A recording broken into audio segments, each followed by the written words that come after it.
গাড়ি তো আগে তেল ভরতে লাগবে। আচ্ছা তেল ভরছো? তারপরে তারপরে গাড়ির গ্লাস পরিষ্কার করতে লাগবে না, কিছু দেখবে না দুলে। আমি বইরে দিছি। আবার করো, ওইটা হয় নাই পরিষ্কার। আমার দুটো মা দিছে পরিষ্কার হয়েছে। তারপরে এগুলো কি যন্ত্রপাতি? কি করো? তেল বলো। আর তার কাটতাছি। তার কারণে জোড়া দেয়, খাইতে দিলে তো গাড়ি বন্ধ হয়ে যাবে। আচ্ছা জোড়া লাগাই। জোড়া দাও। আচ্ছা জোড়া দিলে গেছে আমি স্টার্ট হয়ে যাবো। সুইচ টিপ দাও। অন সিক্স লাইট জ্বালাইবা না লাইট চালাই?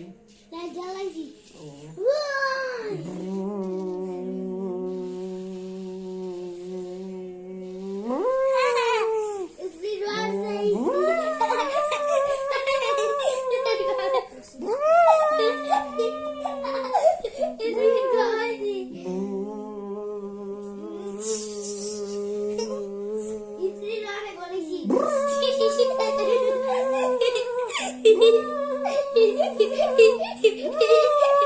Hehehehe